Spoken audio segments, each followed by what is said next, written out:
Welcome, ladies and gentlemen. My name is Dillan. On this show, I interview professional creators so that you can learn how to be a full-time content creator by learning from the people who are actually doing it.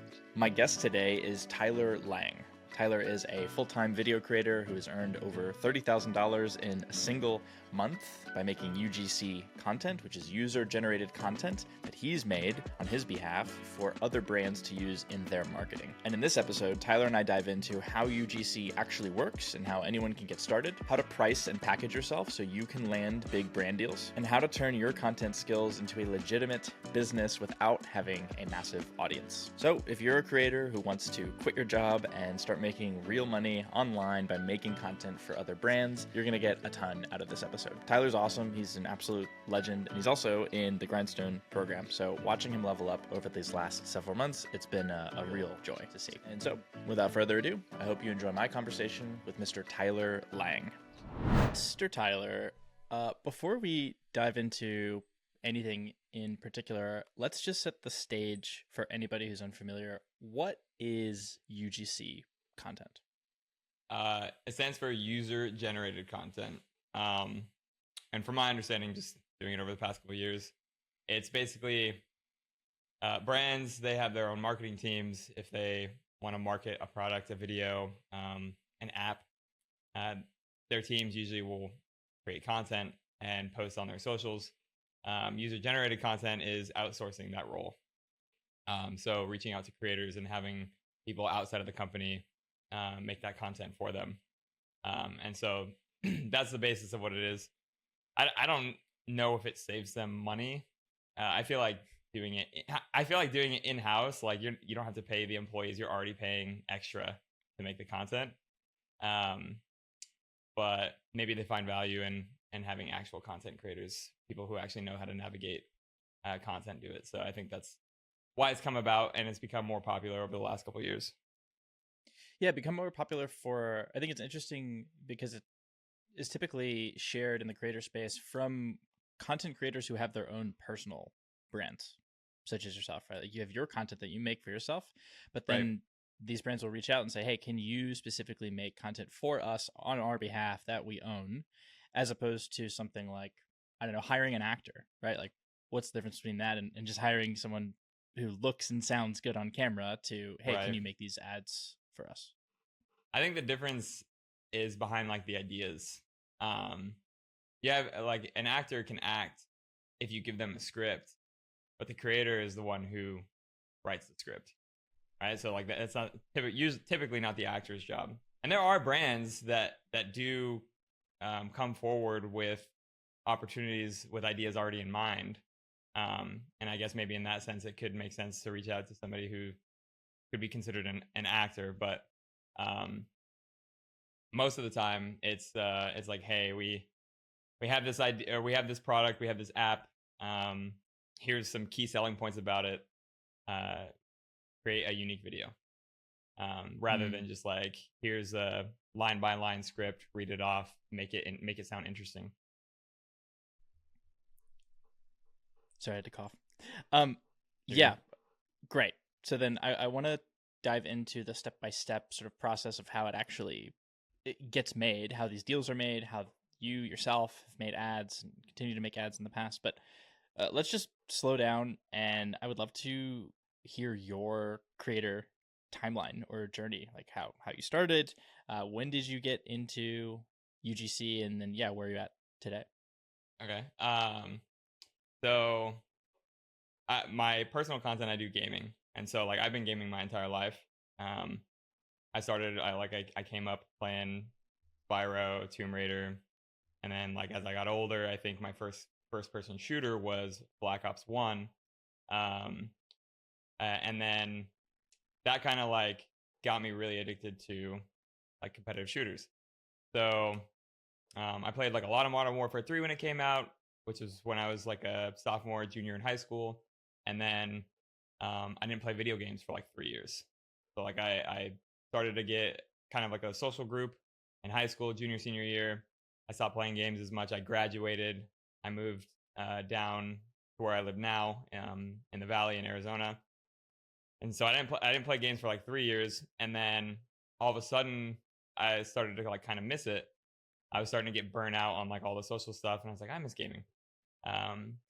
So I purchased an Xbox One S on Black Friday, and that was kind of my gateway back into like the addiction, which kind of worked out because that was around the 2018, 2019 mark, and then COVID hit in 2020. And so that's where I was like, I was furloughed from a job that I was currently getting hired at. And then the previous job that I had quit for that job had cut back a lot. It was valet. So I couldn't pick up any shifts because of COVID. So I basically was on unemployment, and I used my unemployment checks to build my first computer.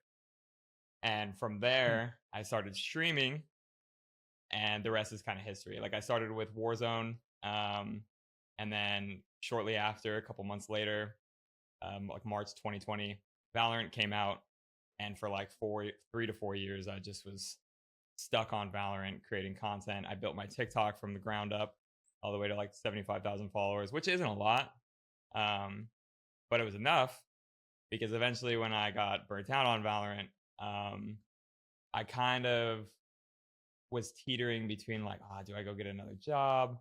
I don't know what to do, because at one point I was making good money. I think January 2022, I made $8,000 on Twitch, and then I think shortly after that, like around the summer of that year, 2022, I got it was before YouTube Shorts were a thing. YouTube was trying to compete with TikTok, and so they were reaching out to smaller creators because they had a program that they were trying to test. I was lucky enough to get an email, and lucky enough to even see it and reply in time, because the contract was for $50,000 for exclusivity. They wanted me to post, I think it was 60 shorts in 6 months or something, or like 30 shorts in 6 months, with 7 days exclusivity. So they wanted like on YouTube first, and then it could go on other platforms after. And then shortly after that, they rolled out the shorts program. So of course I didn't restrike that deal. But the next year is when that contract was running dry. We just moved into a new apartment, and then I was like, what do I do now? I don't want to go, like, I got the taste of full content like full-time content. I don't want to go back to a shitty 9 to 5. Yeah, and I caught wind of a ad program on TikTok. It was called TTCC. It's now TTO, TikTok Creative Challenge, and now TikTok One. And basically, it was a full UGC program where TikTok was the mediator, and they had brands come in, and they had challenges. But the requirement was 50K followers to get in. The program had been very like private, from what I was told, for at least like 2 years prior. It was building, and then around like early 2023 is when they kind of opened the floodgates. So that's when I was introduced, and I just went balls to the wall with it. Like I was still kind of streaming at the time when I first started, but as I started to do it more consistently and the money kept going up, I eventually stopped creating my own content, because it got to a point where I think 7 or 8 months in a row I was making like $20,000 plus. So, and that was kind of my introduction and my path. Very cool. Very cool. And it seems like the theme, or at least that I heard, was coming up and bumping up against these moments of like, well, what do I do now?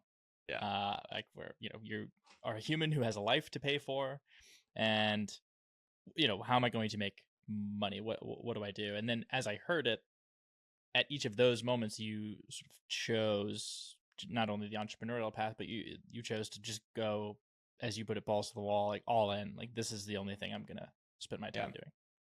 Pretty much, yeah. Which is kind of where Grindstone has come in. I was at a point in life when you came to me as well. So, well, we can chat about that. But okay, 20,000 a month. I appreciate you sharing like the raw numbers here. Obviously, share like whatever you're comfortable with. What was your best month in this program, or so far? Like 30, almost 31.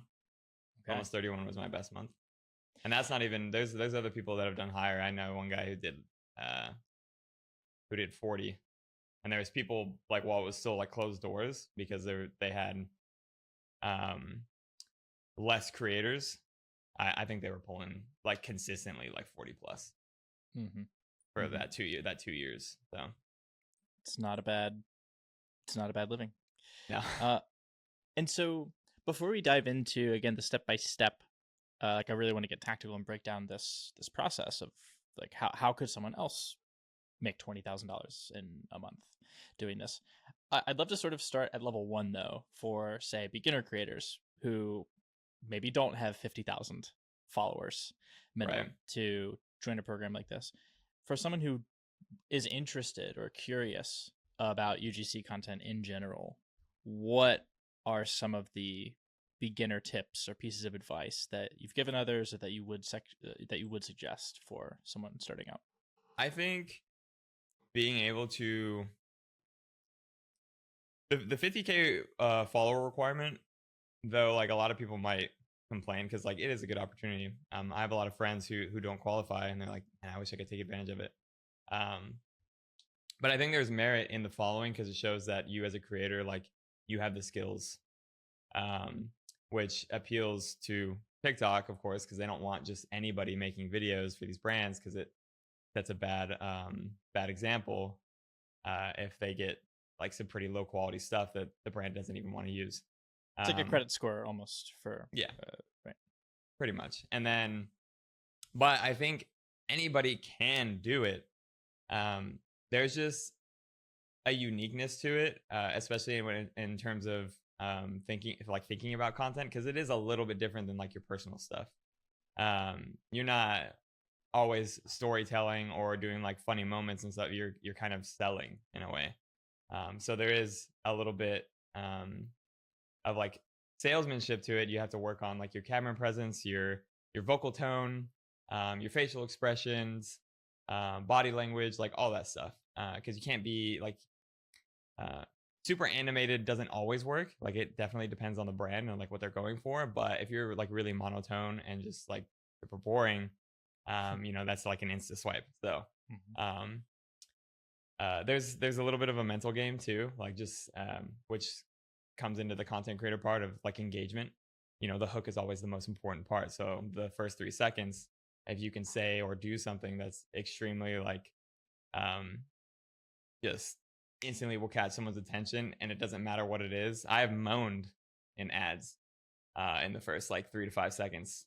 I started a trend in the program at one point. There's a game called Beast Lord, and the brand provided an asset that was of a wildebeest like stepping on a lion cub, and at first it was getting like tossed around like it was a rag doll, and then it landed and the wildebeest was going to step on it. So I did like a fake reaction where I was just like, oh no, don't do it, and the minute it stepped on the cub, I was like, like, and that yeah. And so when that video kind of circulated and started getting views, but that video, it made me like $2,000. So because the engagement on it when the brand was running it was just insane. So people were just like, hey yo, like what was that? Like, so having fun with it, being funny. But outside of programs and stuff, one, there's always like the cheat way of you can buy an account. People do it all the time. It definitely oversaturates the program. Like people do it like a lot. Or any program, buy not an even account or like someone else that you buy another account that another person has built up themselves, or you buy an account that has like bot followers. The first one, the bot followers gets caught at least by TikTok's AI. I'm sure it would by like Instagram, Facebook, YouTube too. Yeah, those platforms do not like purchase followers at all. But people do build organic channels and then sell them off. And that's a gateway in. The other gateway is like outside of the program stuff.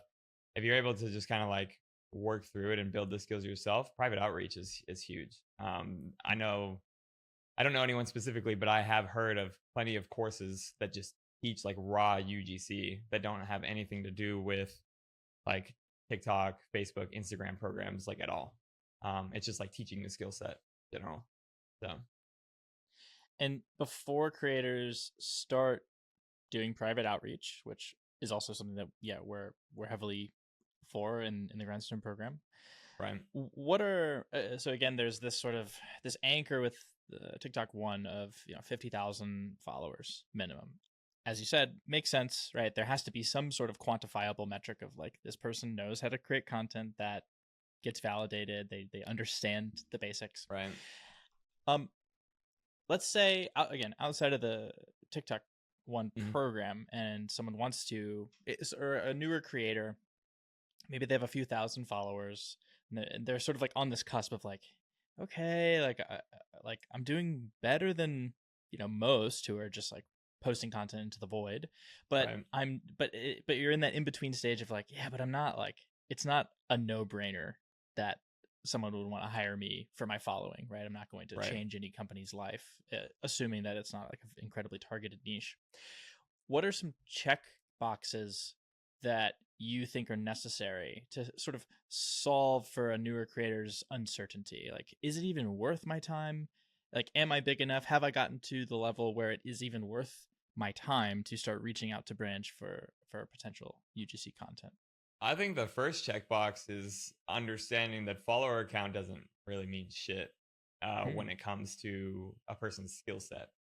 There are people that on like Twitch, for example, there are people that stream to literally 0 viewers who are more talented than me, can voice act, voice impress, are really like hands-on with like stream engagement, right? Like they have buttons that are really like engaging with the sound effects and like really funny moments and stuff like that. And I don't have any of that. Like I've never been in tune with that kind of way of like performing, basically. Like they put on a performance. And that goes like across the board. So follower, I think the first checkbox is definitely like kind of looking within and reassuring yourself and knowing where your skills lie and where your skills can improve. And that would be the second checkbox, is to like research, study like other people's content, and see kind of like, and hell, even I mean, ChatGPT, look up YouTube videos or whatever, look up other UGC content, kind of see what it's about, see if it's something that you can replicate in a way, like learn those skills yourself. Because I think anybody can do it, to be honest. I think anybody can learn it. It's super easy to do once you kind of like get the reps in. If you're not like just flat out, trying to think of a nice word to say here, if you're not just like flat out fucking stupid, which some people are, they like their hand to be held and they just like, they can't figure anything out for themselves. But yeah, I would say that those are the two biggest things. And then following those, just kind of like, and it's tough to say because like training somebody from scratch, like it's not that it's typically hard work. It's just like it's time consuming. It's like it takes time. It's tedious. Yeah. Okay, great. So follower count either doesn't matter or isn't nearly as important as many would think. Right? We've seen this within Grindstone. One of our creators got a $3,400 sponsorship with 1,500 YouTube subscribers for his video podcast. And right when he got that, I was like, oh, this completely this destroys the myth. Yeah. Right? Yeah. Of course, the bigger your audience size is, like it's more enticing. I feel like what my insight is, hearing you share all of this, is there's a difference between skill or I would say quality, and then marketability. Yeah. Right. Huge. I think we all know products that are maybe not that great, but they're just marketed so well, or they have such a strong, enticing brand behind them. I don't know enough about computers to share this, but I mean, maybe you can contest to this. I have actual smart friends and engineers who like they criticize Macs and Apple products forever, and share as far as like the actual technical quality of these devices. Like you can get significantly better quality with other products, but they're just, I mean, the branding of Apple is it's one of the strongest brands that's ever been created. And the ecosystem is exactly. Yeah, the ecosystem and the way that their products communicate with one another, and how easy and effortless they make it for I think that's kind of the point, right? It's like idiots like me who don't know anything about this technology. It's like I don't care about exactly what's going on. I just want it to be very easy to use. But anyway, the creator side of things, you're sharing, there can be not very marketable people who have insanely high quality skills that would still be valuable in putting ads and content or UGC content together. Yeah, that's how I heard it. And that's what, that exactly. And that's kind of where like UGC comes into play, because a lot of people would hear that and think like, oh, sponsorships, like it has to go on my channel. But that's the beauty of UGC, is it's not posted to your page normally. Brands are finally starting to like understand that there is a difference between like a sponsorship and like UGC. Because a UGC, they would post on their own platforms, and they would get a Spark code and run it as an ad, and then you would like through the program you make a percentage of ad spend. But as a private deal, you just go for flat rates, regardless of like your own following numbers or anything like that. Like if you have a skill set and you're confident in yourself, you create a rate sheet for yourself that you know a minimum and high or whatever, and you can package deal or do whatever. And that's the beauty of it, is you don't have to worry about flooding your own audience with stuff that you care about. Yeah, love it. Let's double click on this. I think this is a great place to dive into just the step by step. So I would love it if you could take me through zero, like step 0, all the way to getting paid thousands of dollars for completing a UGC partnership. Step 0, like from scratch? No. Or step 0 from like creating a video? Let's start with either you reaching out to a brand for a partnership or a brand reaching out to you. So like the first initial like inciting incident of a brand partnership. Okay. I'll actually use a recent example. So, and it's not entirely cheating. It was somebody that I had made a video for in the past, and I reached out for like another round. But that's step 1, is just like finding a brand you want to work with that either you have worked with before, or you would have aligned interests. Like even if it doesn't align with your channel, maybe you have a product of theirs that you've used for years, or an app that you've been like a game you've been addicted to, and like you're really into it, you can't put it down, which I think kind of sells yourself to them a little bit. It's like, okay, they know about our thing. That's step 1. Step 2 is like after identifying that, ChatGPT, research, whatever, find that email contact, reach out in every way you possibly can. Be persistent, like you guys teach in here. You have your follow-ups and stuff. Once you actually get that bite and you have that brand, usually what happens is they'll agree on, or you guys will agree on a set number of videos, whether it's 1 or however many. You'll agree on a rate, and then they'll give you, most of the time, sometimes they give you creative freedom. So it's like you kind of can create whatever. There's a lot of times it's like they kind of have an idea already that they might want you to execute. And then there's other times where it's like they give you kind of both. So they'll have assets for you to download, use at free will. They'll give you key selling points on like, hey, we don't care what you say, but at least touch on XYZ, like just these points. Like bullets instead of a script. Yeah, pretty much. We call those key selling points. And then so as long as you touch on those and you use their assets, you can format the video where however you want. Now, when it comes to formatting, there's some research to be done. What is this brand running right now? What have they run in the past? Stuff like PP ads, which is actually kind of expensive, but they do like data mine on ads, on ad work on like TikTok, Facebook, Meta platforms. And you can look up brand names and see what videos that they're running from other creators, and also videos that they're running like for themselves. Oftentimes you'll see from the brand side, the videos that they run are so low quality. It's like the most random, like high pitched AI voice shit you'll ever see for the voiceover. It's so ass. And then it's it's actually brain rot because, and then on top of that, the assets are like so fast paced moving and they have like hella subtitles on the screen, just like and color coded like out the ass. It's so much. Yeah. So, but from the creator side, you have some research to be done on like, you could create a video like that yourself, or you could look into doing like a skit. You could do a skit intro. And then like you could go into, like for example, filming yourself on your phone. You could film yourself from a desktop. So there's different like filming styles that will work for different brands, and doing that research and knowing kind of like what would work best for them is going to be how you make the most, and how you sell yourself the best too. Because if you can do multiple different styles, you have more ammo in your pocket. You know what I mean? You're pretty diverse. You can work with many different brands. Me myself, even though I'm a gamer, I could do a finance app easy. I put on a button up. I go outside. I go on a walk. I get my little Apple earbuds, and I get that little shitty mic. And I just put it in front of my face while I walk on the sidewalk. Like talking head ads, POVs, like researching trends, TikTok trends and stuff like that.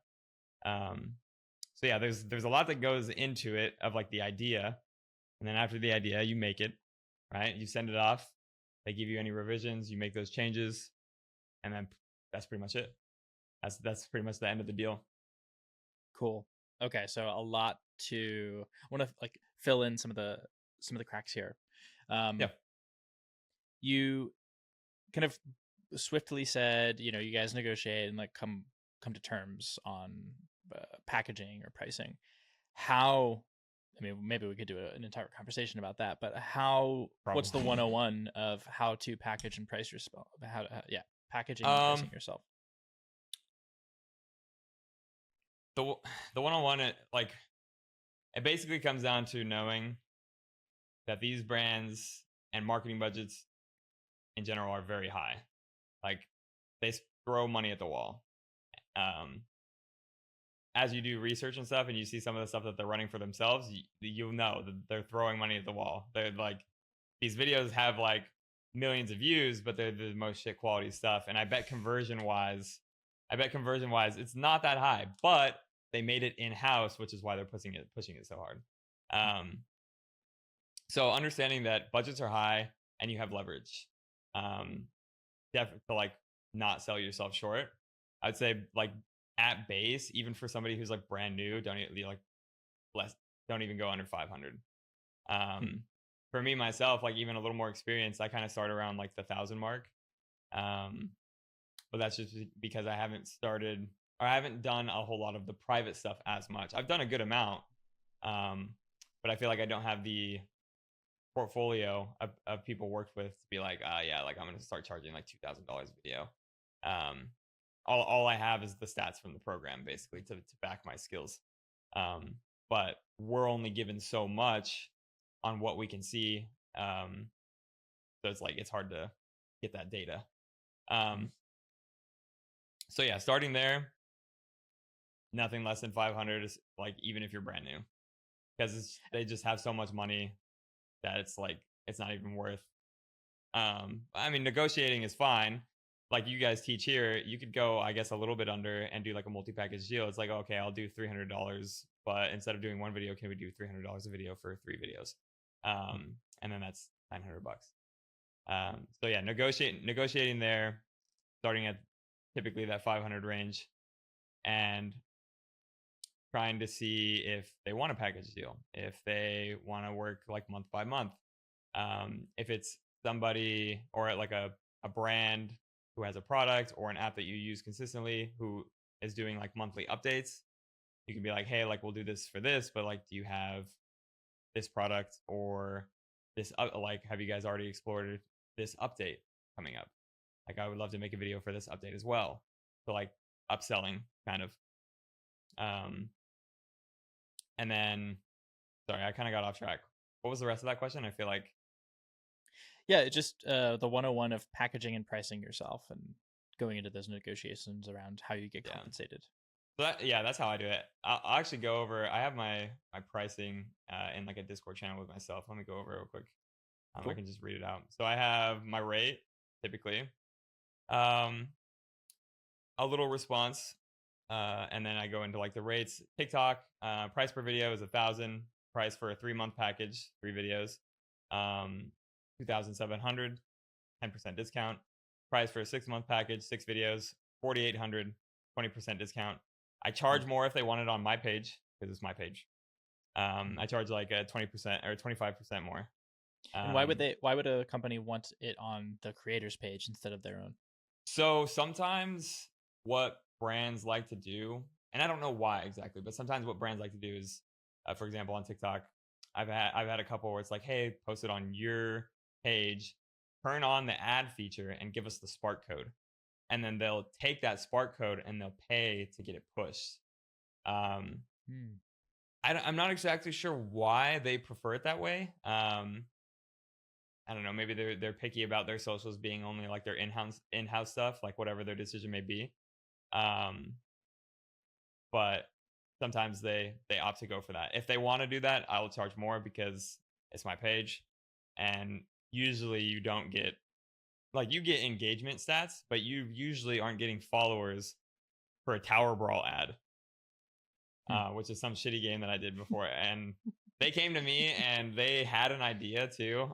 This is kind of an off story, but they came to me, they had an idea, and I was like, okay, I could do that idea. I did it for them, and they were like, oh no, we wanted it like this. The first way I did it was like through screen with like pretending like I was playing on my webcam at my computer, and then doing kind of like a skit that way.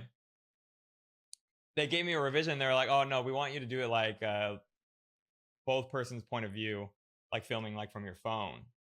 And so like I made it, but like the script was just already fucking so bad that they gave me, and I tried to like tweak some stuff here and there, but it's not that it turned out bad because it was me. It turned out bad because it was just a bad idea off rip. But anyway, back to like the pricing stuff. Spark ads, I'll charge an extra 20% of rate per 30 days. So like, let's say you gave them a video, even if it's not on your platform and they don't want to Spark ads it on your platform, but it's theirs. If you gave them a video and 30 days is up, because that's what I charge is per 30 days. They gave me 1,000 for that first 30 days. If they wanted it for another month, 20%. So they're going to give me 20% of that 1,000 for that extra month. And that's like a continuous thing. If they want to keep using it, just 20%. If they want usage rights and like exclusivity, anywhere between like 25 to 50% is usually what I'll charge. And then I never ever do perpetuity, ever. You never sell your likeness indefinitely, because that's just not good. If you blow up and you get like a sponsorship and they want exclusivity, and then all of a sudden this other brand who also kind of has exclusivity is like starts running your face again, and then the new brand you're working with is like, hey, what the fuck's this?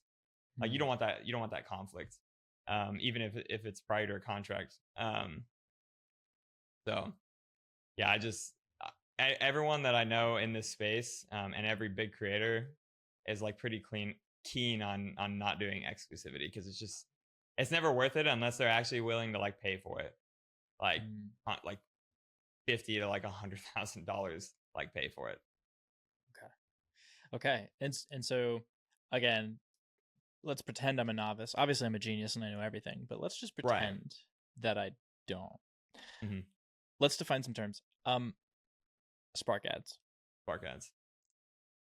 Spark ads is like a code on the back end that brands can take and kind of get access to your video privately to pay for what's the word I'm looking for? Artificial views, right? So it's like yeah. So for example, yeah, they're basically paying for views, and so that's the purpose of Spark ads and ad codes. Okay, just to boost it, and at the very least, drive engagement, but also like it's interesting the psychology behind it, right? Where a post that is doing very well, we are always more likely to spend time looking at it, reading it. We might even like it ourselves. Like like when I see a tweet, for example, and it has, regardless of the quality of the tweet, and it has no likes. I'm like, well, I'm not gonna be the first. I'm not gonna be the first person to click this heart.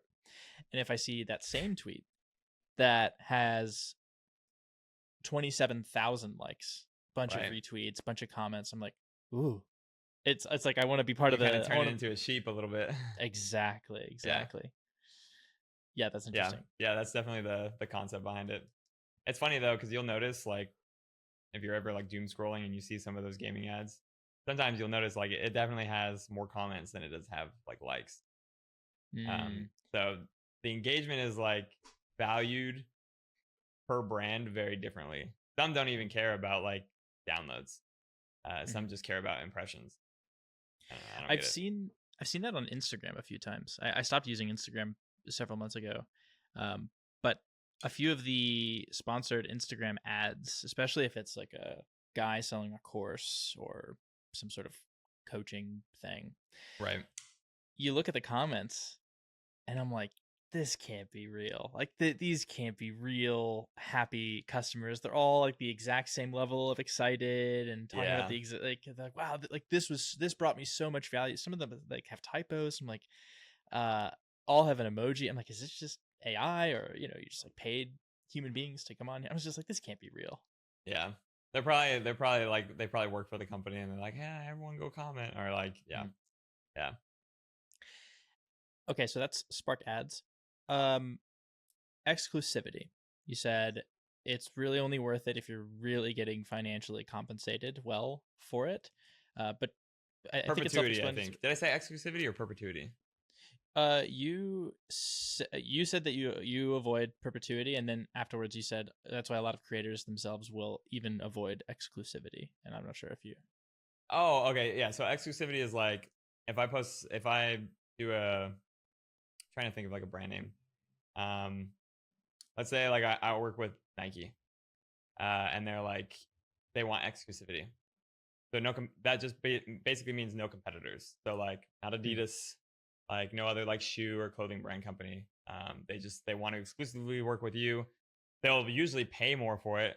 Obviously, that's where you like charge more because it's like you wanna up your rate on the exclusivity deals because you're basically like cucking yourself on opportunities to work and get more money from other brands. So you want to make up for that by charging more. Okay. So exclusivity purely in terms of competitors. And who decides? Like I would imagine, especially let's take something like software. How I feel like with certain types of products there could potentially be a very unclear gray area of like, wait, is this a competitor? Is this not a competitor? Like Nike is, I think, much more simple, but yeah, something like a software, if it's in an adjacent realm, like who decides what is and isn't a competitor? I would say that probably the brand that you're working with will have ideas on like what their competitors are. Hopefully they're kind of reasonable and they're just like, yeah, we want you all to ourselves. Like you're mine. And they just like are trying to screw you over. But I feel like if you ever run into a situation like that, you'll be better off just like asking them like if a brand reaches out, it's like, and you're not sure, and be like, hey, person reached out to me. They have this that's like not technically like just asking and double checking. And that's kind of how you can like navigate those waters and make sure that you're not breaching contract. But I feel like if, like you said with that example, another example would be, I guess like RPG games, right? Like an RPG mobile game versus like an RPG game on like maybe desktop that's not even that they don't even have like a mobile version. Would that be considered a competitor? Honestly, I mean, like technically it could be like it's an RPG game, but are they stealing business from X app? Who knows? So better off to just probably ask them and make sure that it's okay. What is likeness? Your likeness is yourself, your brand. So like I was actually telling Colby about this yesterday. Shout out Colby, head coach of Grindstone. Yeah, shout out Colby. Never shaved that mustache. Likeness is basically intellectual property, but the property is you and like your brand. And I was telling him yesterday, right now with the tariff war going on, apparently China has basically said fuck you, Nike, and they are making rips of because apparently like you can make those shoes for like $2, $2, $3, $4, and so they're just like making the shoes, and they don't care about the IP. They're just putting the logos on, and then they're selling it. So that's what I heard. Allegedly. Allegedly. Can't be held up in court. Okay, so likeness is you, and then I guess now we can define perpetuity and bring in likeness to that definition, because you use them both. For perpetuity. Yeah. Yeah. So I mean, if you are gonna sell something in perpetuity, like you're basically like giving away your personal rights like forever. Like that's kind of like the way to look at it, is like you're giving away yourself for like in a definite period of time. They can use you for like whatever and whatever the hell they want, whenever the hell they want, basically. And like that's just something that you never want to do when it's your image, your brand, and like your livelihood on the line. Like if I sold my likeness to, this is a super extreme example, but like let's say like I lived in Germany in the 1940s and I sold my likeness to the government, and then Hitler started campaigning my face over all the anti-Jew ads. You know what I mean? Like you don't want something like that to ever happen. If you were gonna do something like that, 30 days maximum. Yeah, that's a super troll and extreme example, but I mean, you do look very Aryan, blonde hair. No, that's yeah, I'm like a quarter German, but me too, brother. Me too. Okay, so in perpetuity, I mean, it just means forever, right? That's the definition of perpetuity. Yep. Okay. Game of Thrones taught me that. I've never seen it. I heard the ending was kind of meh. It's not important. It's a life-changing, incredible show for about 6 seasons. But gotcha. Yeah, Okay. What's that bias where the way you remember the peak end rule. The peak end rule is whether it's a person or a show or like any sort of thing, you remember the worst thing about it, and you remember how it ended, usually. And for Game of Thrones, those were one and the same, unfortunately. Gotcha. Okay, great. And then rounding off the steps of finalizing a brand deal. Okay, so you make the thing, you agree on edits and how you communicate back and forth, and then eventually the final product gets put out and you see through a deal. Like, how does compensation work? Like, when do they pay you? Do you have to decide on that as well? How soon, or how fast is it? Yeah. Fast? Fuck, I wish faster. Usually what I end up running to is like most companies will do net 30 or net 60, which basically means that they're required to pay you from, I think, date of contract signed 30 days, at least 30 days after. Like they have at least 30 days to pay you or 60 days to pay you. Some companies do net 90. That usually depends on the company and how they like to pay people, because some of them like to work around certain quarters because they know in certain quarters they make more than others. So that varies, depends on who you're working with. What I usually do is like I have an invoice sheet, like a template, and I just whenever they give me the deliverables, sometimes they send their own invoice, but you fill it out. You get their address information, company name, all that stuff. You fill out your side of it, your name, your address, email, whatever, and then the deliverables. So like what you're giving them, and like what you're charging them for. So for example, like X videos, 1, 2, 3 videos with 30-day usage rights, 60-day usage rights, whatever. And then after that, like the rate that you guys agreed on, and then you sign it. And then somewhere on there you should have what I personally like to do. I don't like PayPal. I think PayPal sucks. I use like bank transfer, wire transfers. So I get my my routing number, my account number, and my ACH. I use which is like your bank number, I guess. Every bank is gonna have a different one. And then you send that invoice to them. They sign it, and then since usually throughout all this stuff, at some point you signed a contract, so that's like your fallback if they don't pay you, right? Like if you signed a contract, it's like, hey, I have this, like, and they usually send you a copy. So it's like if you have a copy of a signed contract and they haven't paid you, it's past date. It's like, where's my money? But I haven't ran into that issue. Normally, once you send that invoice and contract is signed, they pay, and eventually makes your way into your bank account. And then if you have a wife, she spends it all. Great. Perfect. A very happy ending indeed. And so at no point have you gotten a lawyer involved, if not to take any action, just to like have some peace of mind? I know a lot of creators are wary and just know very little. I mean, most people who aren't lawyers know very little about the law and how they're protected when putting contracts together. If I mean, lawyers are expensive. I don't worry about it too much. They're most of the people that I converse with and stuff, I'm not sensing any like sketchiness or anything like that. But I know, some people can put up fronts. It's not really a worry of mine. I know some people are, but once like the funds build up, if like I think it's definitely like in the wheelhouse to like get a lawyer.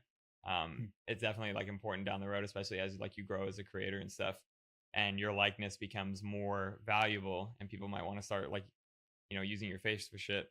But yeah, getting a lawyer for like protection and stuff is definitely a smart move. I haven't done it because I'm not super worried about it. But I would say, once you can afford it, definitely do it. Okay, cool. Yeah. And so as we inch closer toward the end of our conversation, I'm curious as to sort of the hard parts about this. You've shared in this conversation that it can be time consuming and tedious, right? I think your exact words were, it's actually not that hard. It is just time consuming. But on a physical, emotional, mental level, what is hard about this, or what have been the hardest parts about making UGC content and making a great living through UGC content? It can be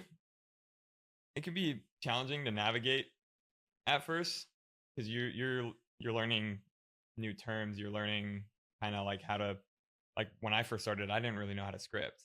Like that's an important part of the thing is knowing how to come up with an engaging hook and write these key selling points out in a way, or say them out in a way that come off as like coherent, like they make sense, it's coherent, but still entertaining.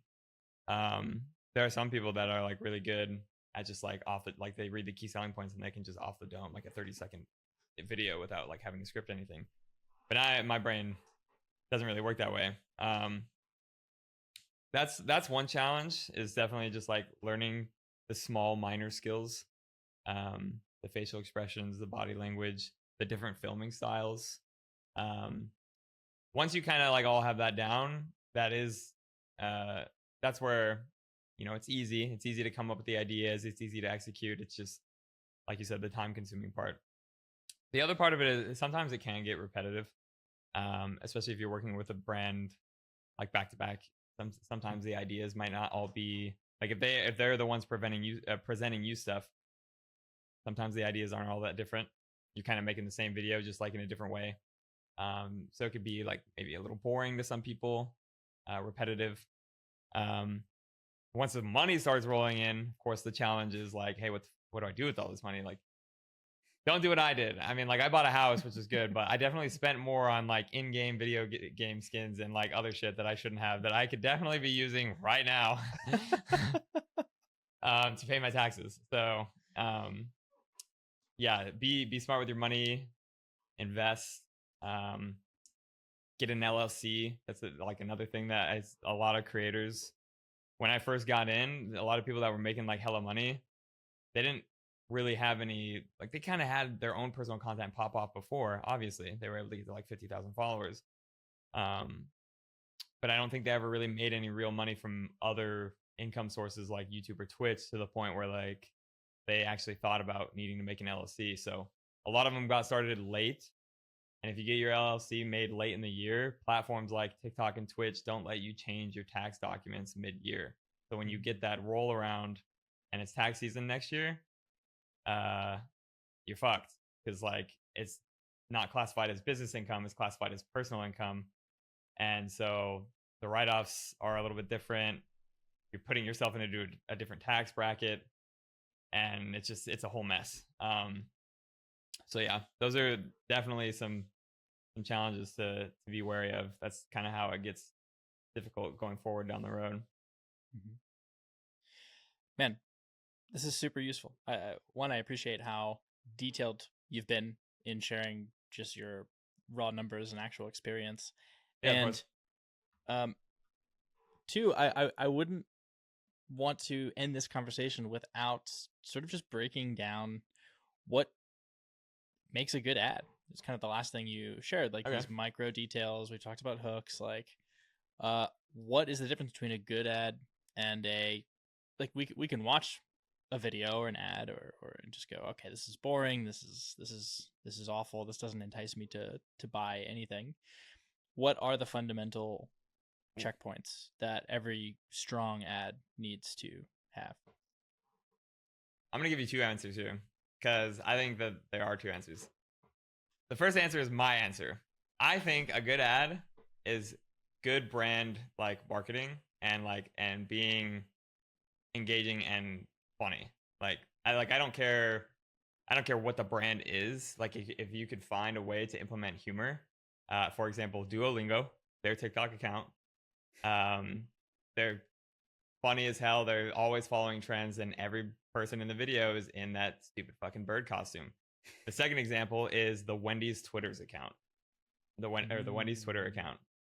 Like that is just that's good marketing. Like that's good advertising, because you're just like, you're roasting the fuck out of other Twitter accounts. You're under like competitors. You're being funny, and people just eat that shit up. And I don't see a lot of brands willing to like take the risk to implement that, because they're like worried probably too much about their image, or anything like that.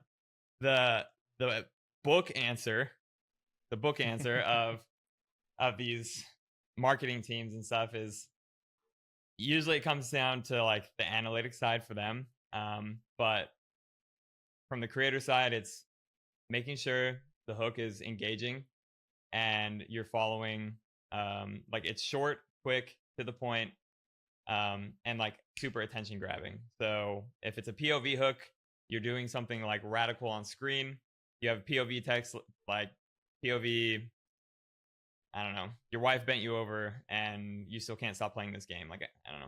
Of course. Something like visually engaging off rip. And then following that is editing. Like good editing makes an ad.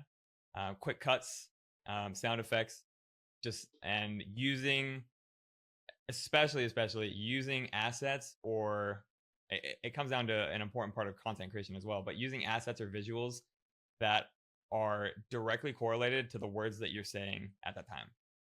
Like you don't want to say like, oh, like this is the best RPG game ever, and then like it's just you on screen, right? Like you want to be showing like the gameplay, or whatever it is you're talking about. If you're talking about a product, like, guys, like I love this product. Like, no, it's not just you're filming yourself like saying I love, like, product in hand, like showing it, and then like after that, maybe flipping the camera around and filming yourself like manhandling the hell out of it and just like showing how it works, what it does. So like good representation, like good hook, good representation, and then like a good closer, a good outro is always like what's going to make the best ad.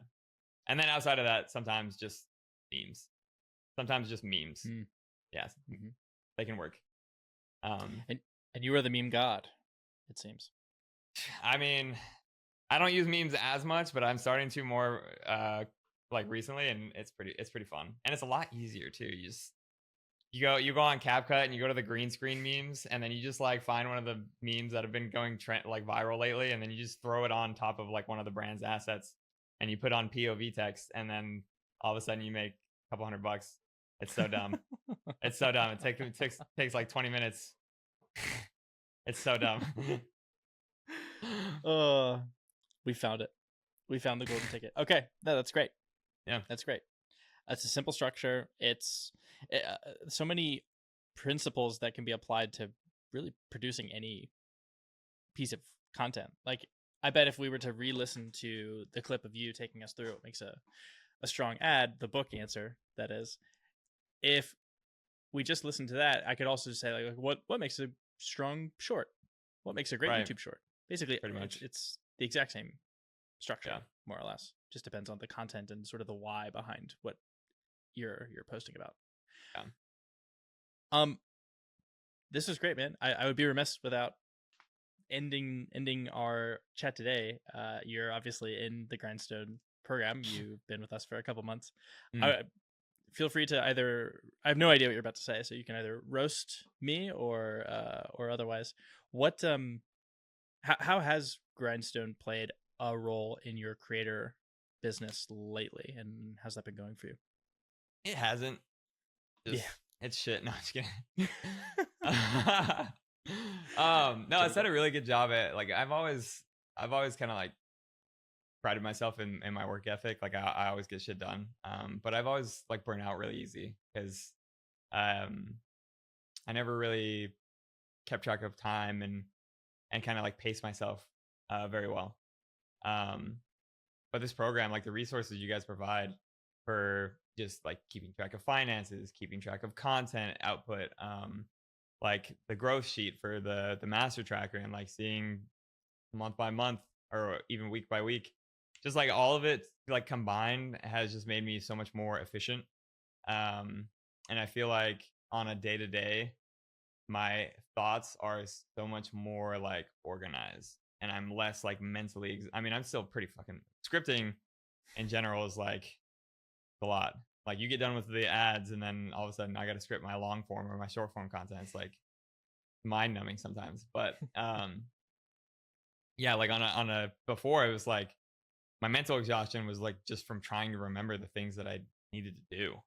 And when I started meeting with Colby, and he was like, oh yeah, like I always hated using my phone notes because, like, even though I'm on my phone a lot, like I'm not always in my, like, I use my notes for remembering my my bank account information and stuff like that. Like, I'm not always checking it for a to-do list.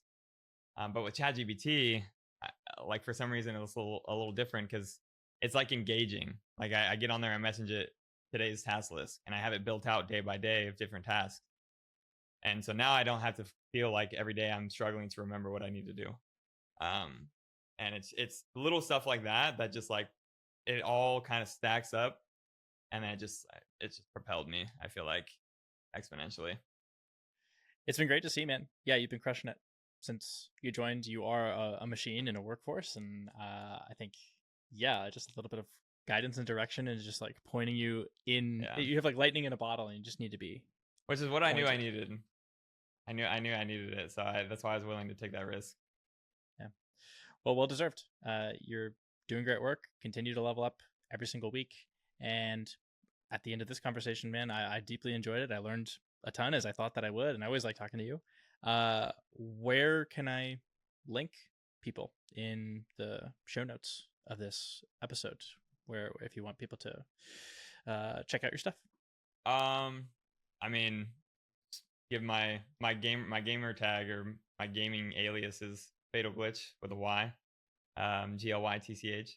But yeah, I mean, YouTube, Twitter, Twitch, Instagram, TikTok, like I'm everywhere. I even have a shitter Facebook account now, just because as I grow, I'm sure it'll grow too.